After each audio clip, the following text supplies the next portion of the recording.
This is an emergency alert message. This is not a test. This warning is for the following area: states located on the east coast of the United States and surrounding areas. A viral outbreak has occurred. It is highly contagious and lethal. Please stay in your homes and do not panic. If you come into contact with a sick individual, please call the Centers for Disease Control immediately and quarantine individuals who present symptoms. Symptoms include but are not limited to seizures, convulsing, cold skin, sweating, anger, violent outbursts, extreme hunger and bleeding from the eyes, nose, mouth and ears. This is not a test.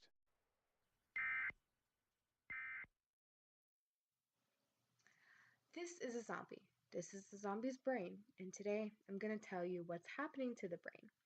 The brain contains two parts, the cerebral cortex and the lower brain. Let's focus on the cerebral cortex for now. The parts of the cerebral cortex that are affected by the virus are the occipital lobe, parietal lobe, temporal lobe, Wernicke's area, and Broca's area.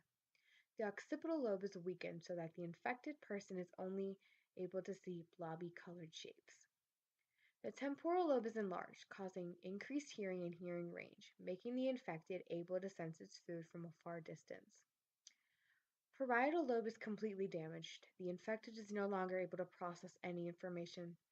I seriously doubt it needs to. I doubt they want to know what the square root of 64 is. By the way, it's 8. Wernicke's area is completely shut down and is no longer able to understand any language. The last part of the cerebral cortex that we are going to talk about is Broca's area. In the infected, Broca's area is highly weakened and only associated speech is deep grunts. Plus, I don't think they're going to group together and talk about who unfollowed Cardi B in the last week while they sip their tea. The next part of the brain that we are going to talk about is the lower brain. The lower brain contains the amygdala, hippocampus, hypothalamus, medulla, cerebellum, and thalamus.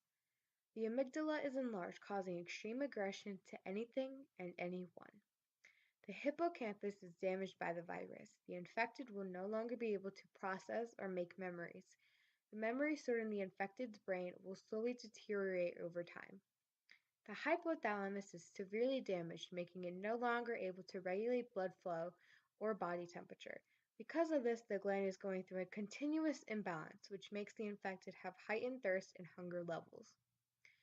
Medulla has decreased in size. The only body functions that work are being able to somewhat walk, crawl, some type of mobility, and able to process food because they are very, very hungry.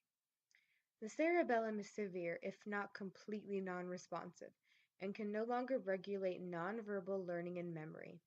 Also cannot discriminate textures. Sound discrimination is the only lasting function. Finally, the thalamus is the least damaged part of the entire brain. It still can process motor and sensory traffic. It still needs to process the limited movement of the infected. It also needs to accommodate the enlarged hearing and smell.